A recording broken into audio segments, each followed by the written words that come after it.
¿Y ustedes quiénes dicen que soy? Y Pedro, por supuesto, es el más... Sí, es el más bocón, ¿verdad? Iba a decir el más expresivo del grupo.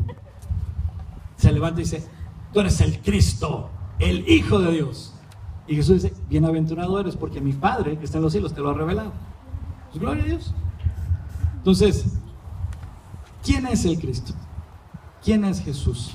Bueno, según Filipenses 2, versículos del 5 al 11, te invito a que abras tu Biblia allí precisamente y vamos a darle lectura. Inmediatamente después voy a volver a hacer la pregunta y ahora sí podrás responder.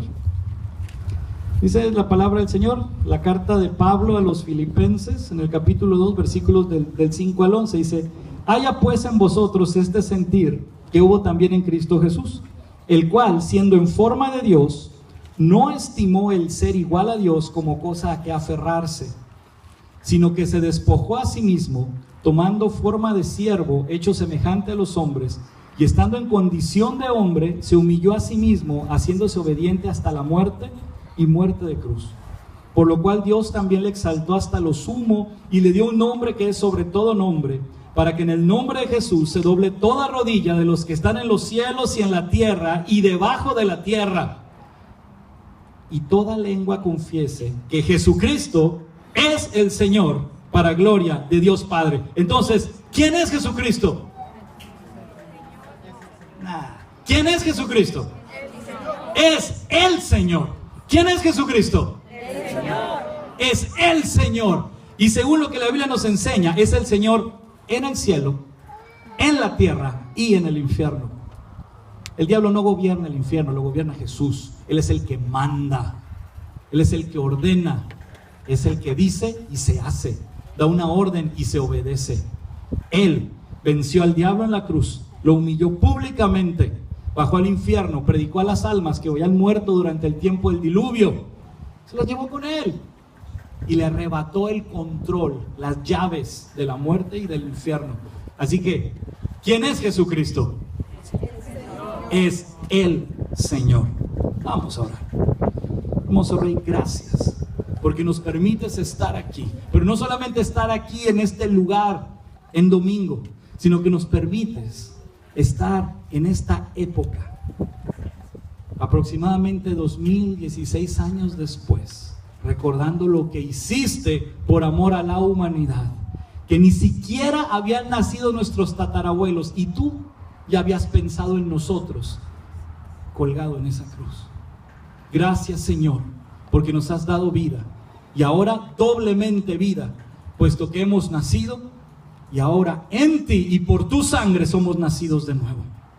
Gracias, Señor, porque nos permites ser parte de tu familia y estar en tu casa para adorarte. Espíritu Santo, ven a nosotros, Señor, y permítenos recibir la bendición que tienes para nosotros en este día. Gracias, Rey. En el nombre de Jesús. Amén. Amén. Vamos dejando bien en claro por qué Jesús es el Señor. En primer lugar, Él es el creador o el co-creador de todo lo que existe. Sabemos que el Padre Celestial, Jehová de los ejércitos, es el creador, el ángel de Jehová o Jesucristo también, junto con el Espíritu Santo o el Espíritu de Jehová. Vamos a ver en nuestras Biblias, les invito a abrir Mateo, en el Evangelio según Mateo, en el capítulo 27, versículos 45 y después del 51 al 54, dice el versículo 45: y desde la hora sexta hubo tinieblas sobre toda la tierra hasta la hora novena. Mateo 27, 45.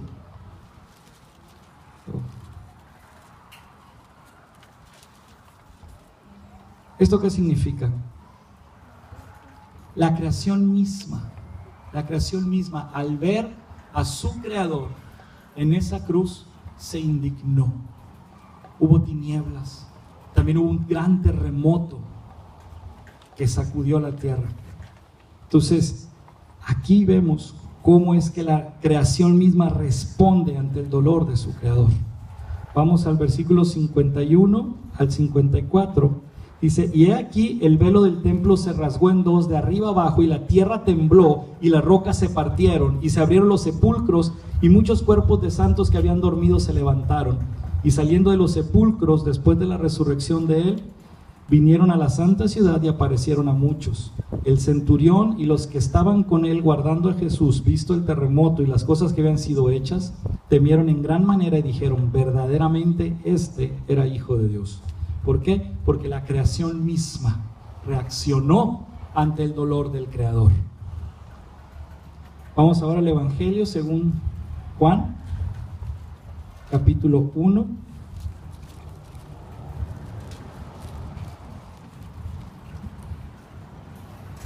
Versículos del 1 al 4, dice, en el principio era el verbo, y el verbo era con Dios, y el verbo era Dios. Este era en el principio con Dios. Todas las cosas por él fueron hechas, y sin él nada de lo que ha sido hecho fue hecho. En él estaba la vida, y la vida era la luz de los hombres. Y en el versículo 10, en el mundo estaba, y el mundo por él fue hecho, pero el mundo no le conoció. Nuestro Señor Jesucristo precisamente es el Señor de la creación. Ahora, también es el Señor porque es el Dios que se hizo carne, es el Dios que vino en forma de hombre. Mateo, nuevamente, Evangelio según Mateo, capítulo 1, versículo 20. Dice, y pensando él en esto, he aquí un ángel del Señor le apareció en sueños y le dijo, José, hijo de David, no temas recibir a María tu mujer, porque lo que en ella es engendrado del Espíritu Santo es. El Espíritu de Dios bajó sobre María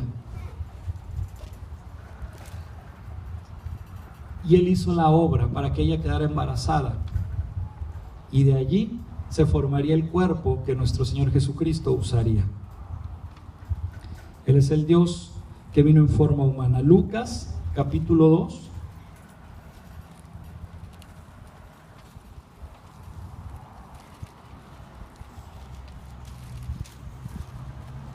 Versículos del 10 al 12. Dice, pero el ángel les dijo, no temáis, porque aquí os doy nuevas de gran gozo, que será para todo el pueblo, que os ha nacido hoy en la ciudad de David un Salvador, que es Cristo el Señor. Esto os servirá de señal. Hallaréis al niño envuelto en pañales, acostado en un pesebre. Fue la llegada del Mesías en forma de un bebé. Aquí mismo en Lucas, en el capítulo 2, ahora versículos del 25 al 32.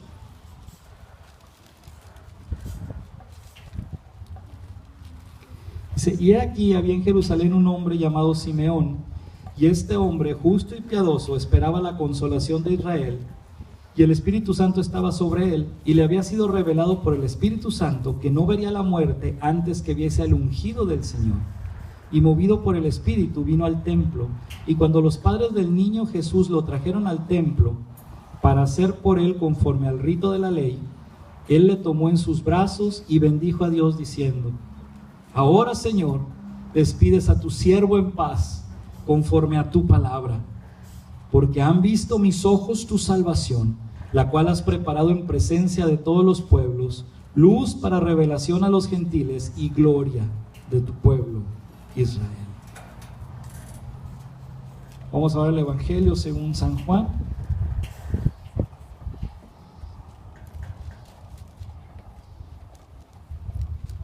Capítulo 1.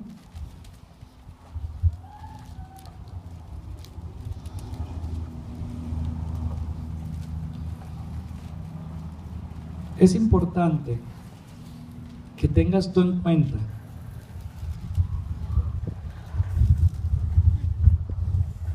que Dios vino en carne. ¿Por qué? Porque desde los tiempos antiguos han existido grupos religiosos sectarios que han tratado de atacar, desvirtuar, desmentir diferentes aspectos de la sana doctrina. Unos atacando la Trinidad, otros atacando directamente la deidad de Cristo, otros la humanidad de Cristo, o sea, se van al extremo opuesto. Otros atacando la resurrección. Por eso es tan importante que conozcas esto. A lo mejor puedes pensar, ay, qué enfadoso el pastor, ¿por qué tantas citas bíblicas? Pues para que las conozcas. La misma Biblia nos enseña que tenemos que estar preparados a presentar defensa, justificación de nuestra fe. Y nuestra única guía de fe es la Biblia. Es nuestro único instructivo, es la palabra de Dios. Y si no la conocemos, si no sabemos usarla, entonces no nos sirve de nada. Además, ¿cómo puedes decir que conoces a Dios si no tienes nociones de la sana doctrina? Tienes que conocerla y saber de dónde sale. Por eso es bien importante cada una de estas citas bíblicas, porque además te permite leer el contexto y con ello formarte un criterio. No tienes que creer todo lo que el pastor te dice, ni pensar como el pastor piensa. Tú a quien tienes que obedecer es a Dios. Tienes que conocerle a Él, y es a través de la palabra. Lo que quiero hacer es ayudarte para que aprendas a escudriñar la Biblia, aprendas a estudiarla, a desmenuzarla, a digerirla. Y entonces podrás tener una opinión propia, una opinión que va a venir a ti por parte del Espíritu Santo.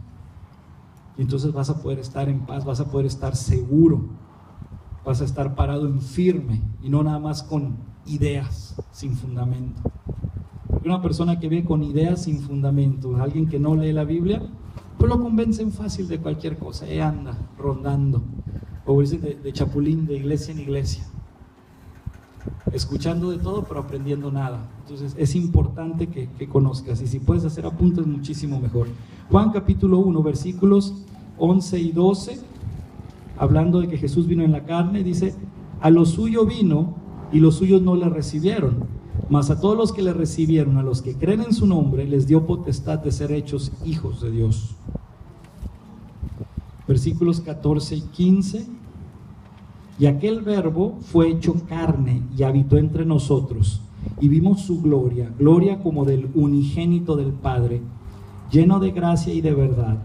Juan dio testimonio de él y clamó diciendo: este es de quien yo decía, el que viene después de mí es antes de mí, porque era primero que yo.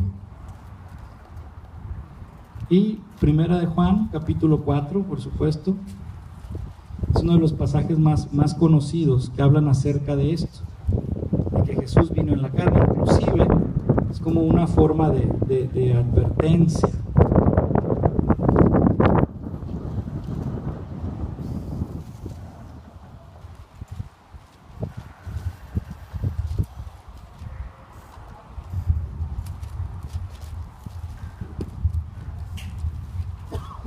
Gloria a Dios por este vientecito. ¿A poco no es preferible batallar ojeando que batallar con el calor? Así que no me quejo, al contrario, gloria a Dios por este vientecito. Muy bien. Primera de Juan capítulo 4, versículo 2. Dice: en esto conoced el Espíritu de Dios. Todo espíritu que confiesa que Jesucristo ha venido en carne es de Dios. Y todo espíritu que no confiesa que Jesucristo ha venido en carne no es de Dios. Y este es el espíritu del anticristo, el cual vosotros habéis oído que viene y que ahora ya está en el mundo. El prefijo anti, nada más para aclarar, significa falso o contra. Todo aquel que se hace llamar Cristo o cristiano y no lo es un anticristo, porque es un falso o es contra. Hay grupos religiosos que se dicen cristianos y su doctrina va directamente contra Cristo, así que ¿cómo pueden ser tan cínicos? Bueno, porque pues el diablo los dirige. ¿Qué otra razón puede ser? Entonces, cuidado con eso. Pero cuando dice que todo espíritu que confiesa que Jesucristo ha venido en carne, también se refiere a personas, porque hay un espíritu en nosotros. Entonces, cuando un predicador, sea quien sea, del grupo que sea, salga en televisión o lo veas en un evento, lo veas en persona, y esta persona confiesa o menciona que Jesucristo vino en la carne, ese es un hijo de Dios. Ese es un hijo de Dios. Es una cláusula no negociable que encontramos aquí en la Biblia. Y se refiere a que Dios se hizo hombre, específicamente. La primera carta del apóstol Juan fue escrita precisamente para contrarrestar movimientos religiosos, pseudo religiosos, filosóficos, contrarios a la sana doctrina. Como en otras ocasiones sí menciono nombres, pero no es por echar pleito, es porque es necesario que conozcan, ¿sí? estos grupos, los arrianos, los sibelianos, que hoy día están representados por los apostólicos y los testigos de Jehová, que son quienes niegan la Trinidad, y más los testigos de Jehová que niegan que Jesucristo es Dios. Y aquí nos está hablando en términos de que Dios vino en forma de hombre. Entonces, ya desde aquellos tiempos ya existían esas doctrinas. De hecho, el Nuevo Testamento se escribió años después de que Jesús murió y resucitó, no fue inmediatamente. Se cree que se terminó de escribir aproximadamente 80 años después de que Jesús resucitó y subió al cielo. Por lo tanto, ya existían esos movimientos contrarios a la sana doctrina. Entonces, parte del Nuevo Testamento se escribió como protección contra esa gente, precisamente, que hoy día nada más se cambiaron el nombre, pero siguen con las mismas falsas doctrinas. Ya existían los agnósticos, ya existía el movimiento estilo apostólico y el movimiento estilo testigos de Jehová, pero eran otros nombres, los nicolaitas, arrianos, sibelianos, etc. Pero ya existía todo este tipo de gente, nada más se cambiaron el nombre. Fue una moda que desapareció por un tiempo y siglos después reapareció. Por eso necesitas conocer la Biblia, para que no caigas víctima de un engaño o de confusión. Ahora bien, muchos han enseñado acerca de la salvación, que si se necesitan buenas obras, que si es por fe. Solo hay un camino y ese es Jesús. Nuestra fe tiene que estar cimentada en su sacrificio en la cruz. Por eso Jesucristo es Dios, Jesucristo es el Señor y también es el Cordero que quita el pecado del mundo.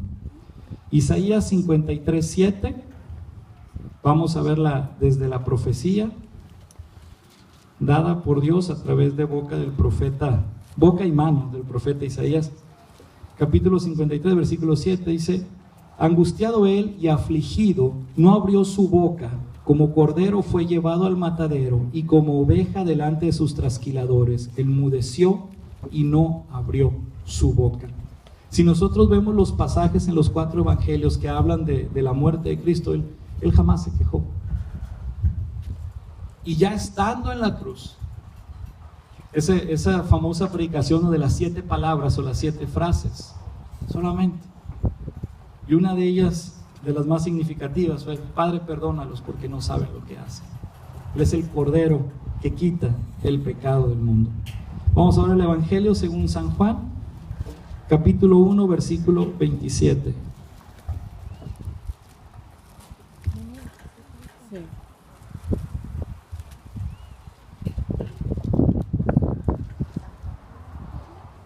Este es el que viene después de mí, es el que es antes de mí, del cual yo no soy digno de desatar la correa del calzado. Estas fueron palabras de Juan el Bautista.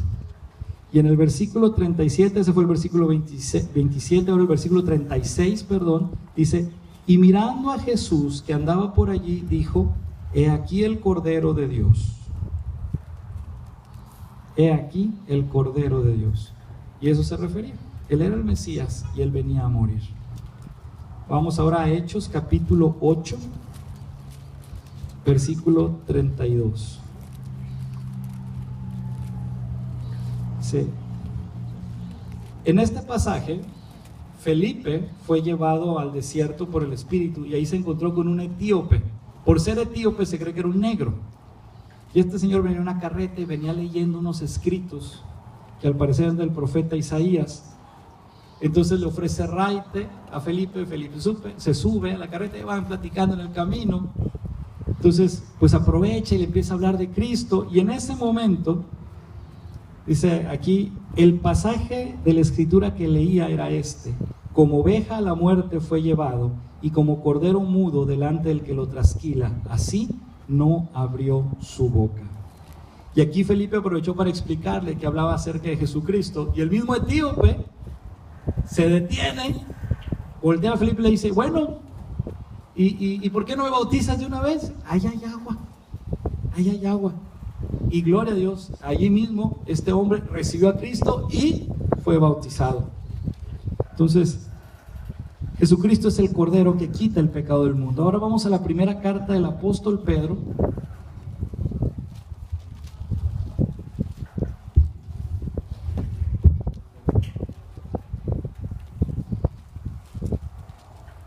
capítulo 1, versículo 19. Dice, voy a leer desde el 18. Dice, sabiendo que fuisteis rescatados de vuestra vana manera de vivir, la cual recibisteis de vuestros padres, no con cosas corruptibles como oro o plata. Y aquí viene el versículo 19. Sino con la sangre preciosa de Cristo, como de un cordero sin mancha y sin contaminación, porque nuestro Señor nunca pecó. Es importante tener el conocimiento de estas citas bíblicas porque muchas veces tenemos ideas que son correctas, pero no tenemos un sustento. Y a la hora que queremos compartir, ya no se diga si estamos en un debate, quedamos mal. Y esa persona queda sin recibir bendición. En cambio, teniendo el fundamento a la mano, órale, entonces sí es cierto. Porque también hay muchas ideas que se oyen bonitas, que se oyen románticas, pero no son de Dios, o por lo menos no son bíblicas. Y ahí es donde quedamos como mentirosos. Por ejemplo, esta es muy conocida de muchos años, y aunque la idea es verdadera, la expresión o el fundamento en sí mismo es falso. Dice, la hoja del árbol no se mueve si no es la voluntad de Dios. Se oye muy romántico, se oye muy bonito, pero según lo que investigué no está en la Biblia, está en Don Quijote. Sí, para que se den una idea de cómo decimos barbaridades. Aunque en esencia sean correctas, si tú lo dices como si fuera bíblico y no está en la Biblia, es mentira, automáticamente. Y tú quedas como mentiroso. Y esa persona, en vez de acercarla a Cristo, lo estás alejando. Entonces debemos tener un fundamento para lo que hablamos. Tenemos que respaldarlo, en primer lugar, con Biblia. Y en segundo lugar, igual de importante, con tu vida, con tu testimonio. Porque es tanto como decirle a tu hijo, se lleva a ver borracho, se va a acabar el cinto en el lomo, porque eso no se hace, hijo. O sea, como un hombre, hasta las chanclas, completamente alcoholizado, se atreve a regañar a su hijo porque lo sorprende con una cerveza en la mano. Por muy padre que sea, sí, el hijo está sujeto en autoridad al padre, pero ahí es cuando uno se exaspera. Y es bien difícil honrar a un padre. Entonces, igual, cuando tú quieras hablar de la Biblia y empiezas a decir cosas bonitas que no son bíblicas, es muy parecido, porque si la persona le rasca tantito y descubre que lo que estás hablando no es bíblico, quedas como mentiroso. Y lo peor caso es que dejas el mal a Dios, y Dios, ¿qué culpa tiene que tú no sepas? Por eso es importante, mi hermano, no se me aburra, no se me duerma. Dice, el que está dormido por un lado ronca, déjalo para que te mantenga despierto. Pero si no, póngase a anotar, esto es muy importante. Apocalipsis capítulo 5, versículos 12 y 13. Vamos. Dice, que decían a gran voz, el cordero que fue inmolado es digno de tomar el poder, las riquezas, la sabiduría, la fortaleza, la honra, la gloria y la alabanza. Y a todo lo creado que está en el cielo y sobre la tierra y debajo de la tierra y en el mar, y a todas las cosas que en ellos hay, oí decir, al que está sentado en el trono y al cordero, sea la alabanza, la honra, la gloria y el poder por los siglos de los siglos. Entonces nuestro Señor Jesús es Dios y es el Cordero.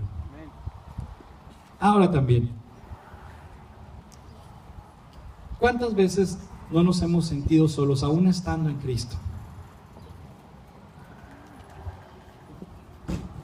¿Cuántas veces, si tú eres papá, no habrá sucedido que de repente en la noche te cae tu hijo, te cae tu hija a la cama?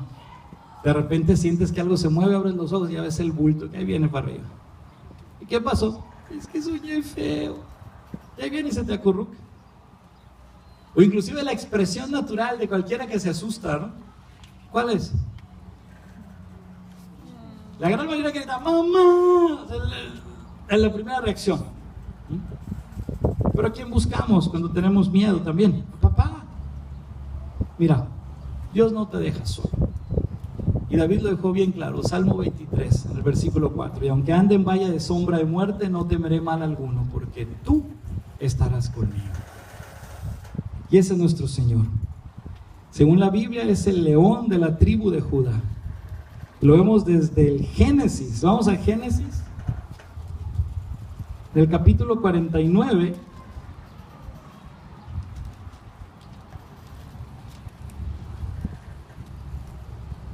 Versículo 9. Dice: cachorro de león, Judá, de la presa subiste, hijo mío. Se encorvó, se echó como león, así como león viejo. ¿Quién lo despertará? Ya haciendo referencia desde la tribu de Judá como león. Y ahora vamos a Isaías, al libro del profeta Isaías nuevamente, capítulo 31.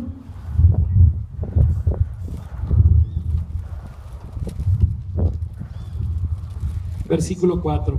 Porque Jehová me dijo a mí de esta manera: como el león y el cachorro de león ruge sobre la presa, y así se reúne cuadrilla de pastores contra él, no lo espantarán sus voces, ni se acobardará por el tropel de ellos.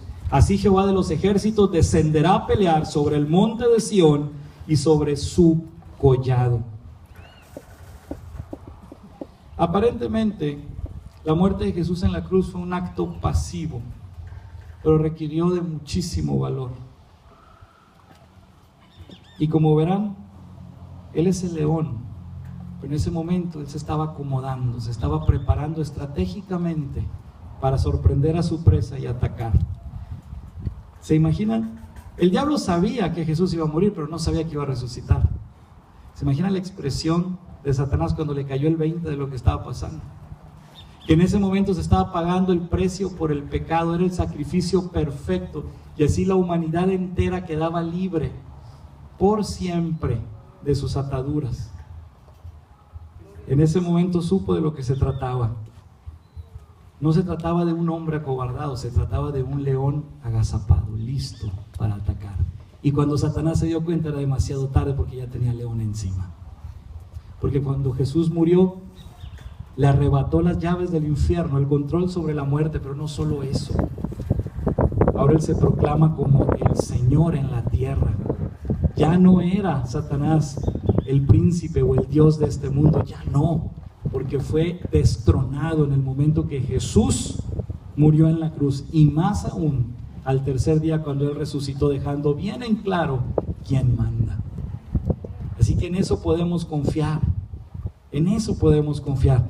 Dios está con nosotros. Cuando te sientes solo, allí, en ese momento las cosas cambian. Porque si tú estás con Cristo, y la palabra lo dice, si Dios por nosotros, ¿quién contra nosotros? Y Él es el león que está ahí. Apocalipsis 5:5. Vamos nuevamente al último libro de la Biblia. Dice: y uno de los ancianos me dijo: no llores. He aquí que el león de la tribu de Judá, la raíz de David, ha vencido para abrir el libro y desatar sus 7 sellos. Así que nuestro Señor Jesús venció, y Él es el digno de abrir el libro y quitar los sellos. Pero esto ya son cuestiones de apologética, ya es cuestión de otras pláticas, de otra doctrina que estudiaremos más adelante sobre el fin del mundo. Ahora bien, nuestro Señor Jesucristo es Dios, y verdaderamente es el Señor en términos de autoridad, porque Él es el que murió y ahora vive. Vamos a la carta a los Romanos, capítulo 6, versículo 4. Dice: porque somos sepultados juntamente con Él para muerte por el bautismo, a fin de que como Cristo resucitó de los muertos por la gloria del Padre, así también nosotros andemos en vida nueva. Primera a los Corintios, capítulo 15.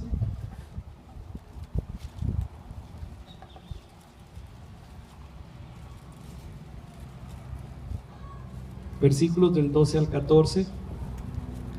Pero si se predica de Cristo que resucitó de los muertos, ¿cómo dicen algunos entre vosotros que no hay resurrección de muertos? Porque si no hay resurrección de muertos, tampoco Cristo resucitó. Y si Cristo no resucitó, vana es entonces nuestra predicación, vana es también nuestra fe. Y somos hallados falsos testigos de Dios, porque hemos testificado de Dios que Él resucitó a Cristo, al cual no resucitó. si en verdad los muertos no resucitan?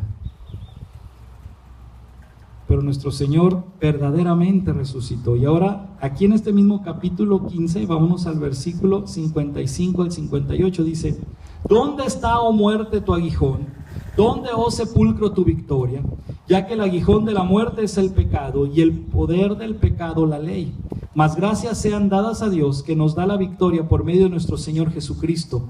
Así que, hermanos míos amados, estad firmes y constantes, creciendo en la obra del Señor siempre, sabiendo que vuestro trabajo en el Señor no es en vano. No es en vano. Porque Él murió y ahora vive. Lo que tú has tratado de enseñarle a tus hijos, el ejemplo que has tratado de darle a tus amigos, vecinos, a tus seres queridos, no es en vano. Y tarde o temprano va a haber fruto. Tarde o temprano esa semilla va a brotar, va a echar raíz, va a crecer. Y finalmente habrá fruto. Apocalipsis capítulo 1.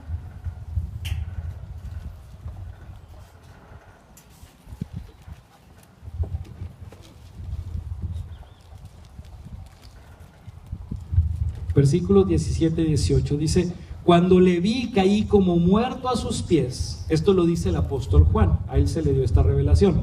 Cuando le vi, caí como muerto a sus pies, y él puso su diestra sobre mí diciéndome: no temas, yo soy el primero y el último, y el que vivo y estuve muerto, mas he aquí que vivo por los siglos de los siglos. Amén. Y tengo las llaves de la muerte y del Hades. Así que aquí nos confirma que nuestro Salvador realmente es el Señor en el cielo, en la tierra y en el infierno, y tiene el control aún sobre la muerte. Pero la cosa no se queda aquí. Ciertamente Jesucristo es el Señor, porque Él es el Creador, porque siendo Dios dejó a un lado su poder y gloria para venir en forma de hombre, porque murió y murió muerte de cruz, y así como el Cordero perfecto fue el que quitó nuestro pecado, también es quien nos defiende, es el león de la tribu de Judá, es el que murió y ahora vive.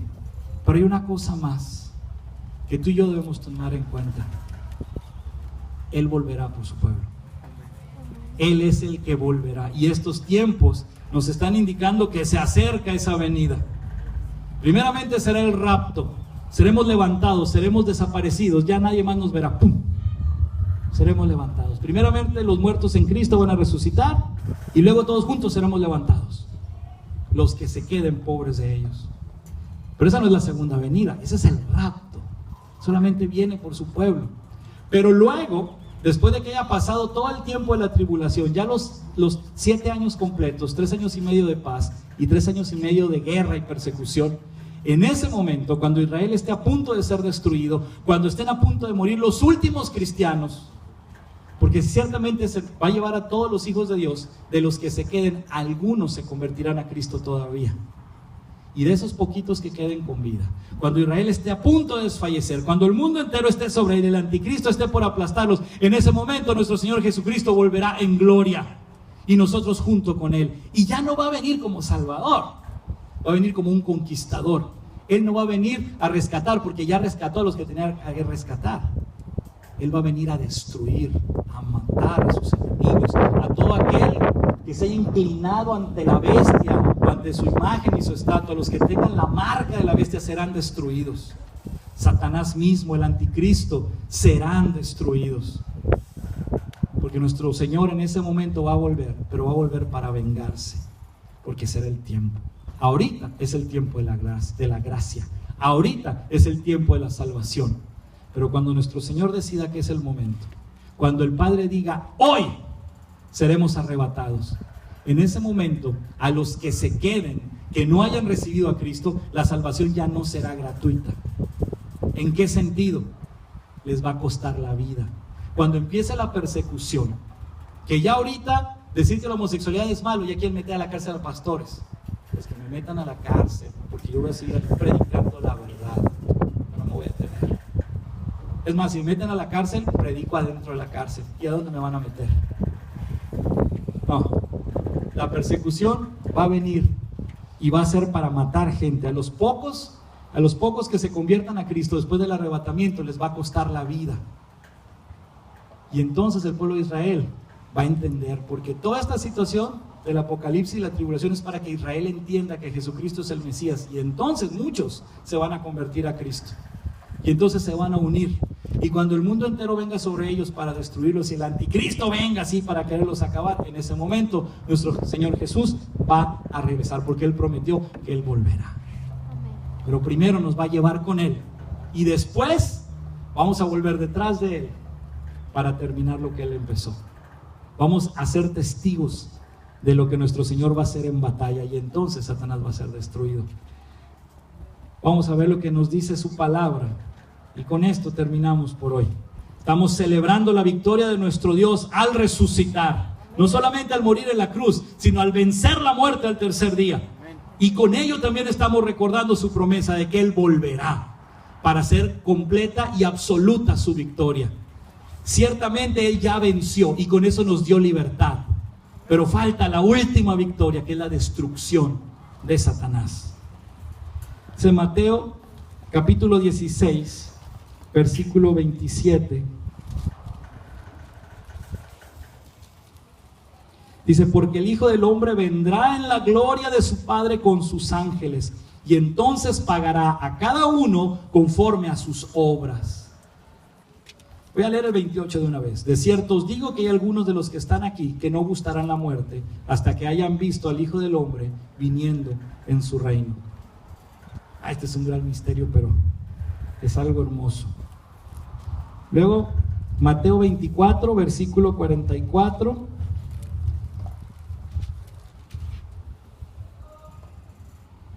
Por tanto, también vosotros estad preparados, porque el Hijo del Hombre vendrá a la hora que no pensáis. Mateo 24, 44. Ahora vamos a Marcos capítulo 13.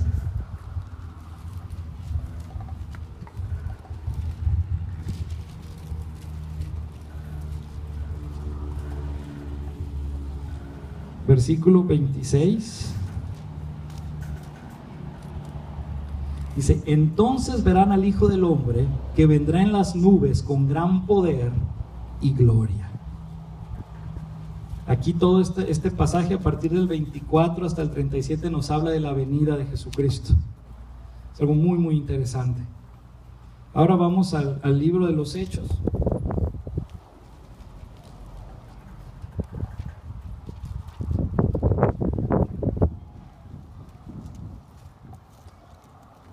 Capítulo 1,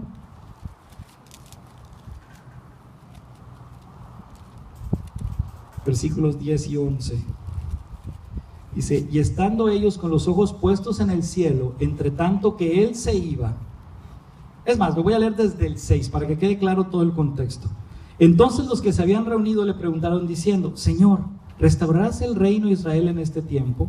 Y les dijo: no os toca a vosotros saber los tiempos o las sazones que el Padre puso en su sola potestad, pero recibiréis poder cuando haya venido sobre vosotros el Espíritu Santo, y me seréis testigos en Jerusalén, en toda Judea, en Samaria y hasta lo último de la tierra. Nos dejó una orden. Recibiremos poder cuando venga el Espíritu Santo sobre nosotros, y nuestra obligación va a ser compartir a todas las personas. Y, habiendo dicho estas cosas, viéndolo ellos, fue alzado, y le recibió una nube que lo ocultó de sus ojos. Y estando ellos con los ojos puestos en el cielo, entre tanto que él se iba, he aquí se pusieron junto a ellos dos varones con vestiduras blancas, los cuales también les dijeron: varones galileos, ¿por qué estáis mirando al cielo? Este mismo Jesús que ha sido tomado de vosotros al cielo, así vendrá como le habéis visto ir al cielo. Bueno, nuestro Señor Jesús volverá en una gran nube, y todo el mundo le verá, ya sea que sea tan grande que en todos los lugares del mundo lo podamos ver al mismo tiempo, o bien con este sistema global que existe ya de televisión a través del internet, es fácil ver cualquier cosa ya en tiempo real, donde sea que esté sucediendo. Prueba de ello, ahorita lo que se está hablando en Israel, se está haciendo mucho ruido, que se están instalando cámaras en el Muro de los Lamentos, y se cree que es a través de esas cámaras de seguridad que van a estar a todo alrededor, puestas precisamente por los enemigos de Israel, que para que haya evidencia de quiénes son los que están provocando la violencia, que no son los palestinos, que son los israelitas. Pero esas cámaras, cuando llegue el tiempo, son las que van a permitir que se vea en tiempo real, desde cualquier lugar del mundo, la aparición de los dos testigos en el muro de los lamentos, que se cree que serán Elías y Moisés, o alguien así, con ciertos atributos sobrenaturales, y van a estar predicando día y noche desde allí. Y quienes intenten tocarlos, ellos escupirán fuego y los van a consumir. Va a ser algo muy bueno, pero ya se están instalando estas cámaras. Y lo nuevo, que francamente sí me sacudió y nos tiene que hacer pensar como hijos de Dios y empezar a movernos y compartir a todas aquellas personas que dices que aprecias, que encontraron petróleo en Siria, precisamente en el territorio que es propiedad de Israel. Si de por sí a Israel lo quieren matar todos los árabes de alrededor, todos los del Medio Oriente y los del norte de África, ¿se imaginan ahora que encontraron petróleo? Es el pretexto número uno de Estados Unidos para hacer guerra con quien sea, que tengan petróleo. Entonces, está profetizado que del norte vendrán a destruirlo. Lo curioso es que se están haciendo alianzas y la ciudad que queda exactamente al norte de Israel es Moscú. Imagínense cuando se unifiquen China y la India con los rusos. Ese momento va a ser el fin, cuando se dejen venir sobre Israel y no se diga todos los enemigos que tienen alrededor. Entonces, hermanos, tal vez ahorita son puras conjeturas, pero son cosas que se están armando, y muchas de estas cosas están en la Biblia. La marca de la bestia, ahorita lo que ya tiene décadas que se está promocionando, que inclusive las mascotas ya los tienen, que es el chip con GPS, que una vez puesto ese chip, nada más te pasan un escáner y tienen toda tu información, y a través del GPS te encuentran donde estés. Y que curiosamente se puede hacer autosustentable a través del cambio de temperatura, poniéndolo en la frente o en la mano derecha. Curioso. Es precisamente lo que la Biblia profetiza. Un nuevo orden mundial, ya se están armando regiones, se están preparando muchas situaciones. Tal vez no sea tan pronto como creamos, pero es algo inminente. Jesucristo es el Señor y el tiempo se acerca. Tenemos que estar listos. Tal vez no nos toque nada de eso, pero sí tenemos que dejar un fundamento firme de buen ejemplo y conocimiento bíblico para nuestros hijos, para los que vienen atrás. Porque si a nosotros nos está tocando un tiempo difícil con tantas tentaciones alrededor, con tantas mentiras y falsas filosofías, con lo que ya todo nos parece fácil. A lo bueno lo llamamos malo y a lo malo bueno. Imagínense. Qué tristeza es que inclusive aquí entre nosotros hemos llegado a pensar, o algunos todavía lo piensan, que para casarse primero hay que embarazar a la novia. Y eso ya es lo normal, desgraciadamente. Que no importa que andes con una y con otra, total, si tienes dinero para mantener los chamacos, no hay problema. Eso no está bien. Pero eso es parte de los cambios para mal, lo que el diablo está preparando. Destruir la familia, destruir, que nunca lo va a lograr la palabra de Dios, pero sí tratar de destruir la iglesia, o por lo menos confundir a los hijos del Señor. No, vamos a ponernos de pie y vamos a orar. Y vamos a darle gracias a nuestro Señor, que hoy, hace más de 2000 años, Él nos compró la victoria. Él venció. Y por Él es que hoy tú y yo podemos aspirar a una vida nueva, una vida diferente, al ser libres del pecado. Y lo más hermoso de todo, poder estar ante la presencia del Padre. Y vamos a orar. Vamos a orar. Lo primero, si tú aún no has rendido tu vida a Cristo, o por alguna razón te has alejado de Dios, se ha enfriado tu relación con Él y sientes que andas lejos, yo te invito a que hagas esta oración. Yo te invito a que inicies tu andar con el Padre Celestial. Entrégale tu vida a Cristo hoy y permite que el Espíritu Santo te transforme en una nueva criatura. Así que te invito a que hagamos esta oración, porque la palabra del Señor dice que aquellos que confiesen con su boca que Jesucristo es el Señor, creyendo en su corazón que Dios le levantó de los muertos, esos serán salvos. Así que te pido que hagas esta oración después de mí. Quiero que repitas estas palabras y vamos a decirle: Padre Celestial, Padre Celestial, te doy gracias por tu amor tan grande y por este regalo que es la salvación. Hazme tu hijo y yo te entrego mi vida.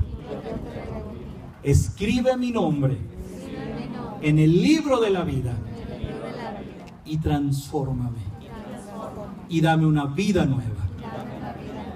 Señor Jesús, te doy gracias porque moriste en la cruz para pagar por mi pecado y resucitaste al tercer día, venciendo a la muerte y al pecado, para darme esperanza. Por eso, tú eres mi Señor, mi Salvador y mi Dios. Espíritu Santo, ven a mi vida, toma el control, sana mis heridas y cambia mi manera de pensar. Dirige mis pasos. Enséñame a amar y a perdonar. Y por sobre todas las cosas, enséñame a entender y obedecer tu palabra. Porque a partir de hoy, en el nombre de Jesús, y para honra y gloria del Padre, soy salvo, soy un hijo de Dios y empiezo a ser una nueva criatura. Amén. Y aunque parezca rutina, pero esto es importante y nunca lo dejaré de hacer, y es algo que tú tienes que empezar a hacer cada vez que tengas oportunidad. Esta oración con la persona aquella que platiques, si tú le hablas de Cristo y es tu única oportunidad al hablarle de Cristo y no lo llevas a hacer la oración de fe, tu trabajo está incompleto. Pero si es una persona con la que tienes contacto y sabes que tienes que actuar con prudencia, llévalo y pide al Señor que te dé gracia y te dé palabra, y a esta persona que le prepare el corazón. Pero invariablemente, tarde o temprano, tienes que llevar a hacer esta oración, tomar la decisión por Cristo. Es importante que esta persona confiese con sus labios para que sea salvo, y a partir de ahí el Espíritu Santo va a empezar a hacer la obra en su vida. No te rindas, no te avergüences, Dios está contigo y Él te va a apoyar. Y si tú en este momento hiciste esta oración, lo hiciste de corazón, déjame darte la bienvenida a la familia del Señor, porque ¿sabes qué? Ahora mi Dios es tu Dios, mi Padre es tu Padre, y eso nos convierte en hermanos en Cristo. Así que bienvenido a la familia. Y no solo eso, una vez que has rendido tu vida a Cristo, el Antiguo y Nuevo Testamento son tu herencia. Por eso se llaman así, testamentos. Y es necesario que el que hace el testamento muera para que el beneficiado lo pueda cobrar. Así que por eso Jesús murió, pero también resucitó para que sepas que no estás solo. Así que ya puedes cobrar las más de 3.573 promesas que están en la Biblia. Todas son tuyas, son para que tú las reclames, son para tu bendición. Dios por eso las puso aquí. ¿Cuál es la condición? Pues obviamente primero que las conozcas, y segundo que las pidas.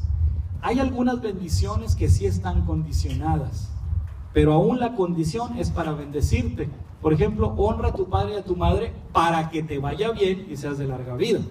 Si tú honras a tus padres, estás garantizando bendición en tu propia vida familiar. Porque aunque tus padres no sean buenos, tus padres no sean dignos de ser honrados, pero tú eres obediente a la palabra del Señor y aún así los honras, te capacitas para ser buen padre o ser una buena madre y enseñar a tus hijos a que te honren a ti, y con ello los proteges del pecado.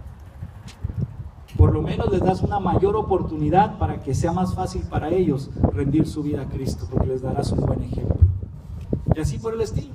Puedes buscar las demás promesas y todas son para ti. Así que en este momento vamos a orar. Vamos a agradecer al Señor por este regalo tan grande que es su muerte y su resurrección, porque con ello nos ha comprado, nos ha santificado y nos da la oportunidad de una vida nueva, una oportunidad de salvación.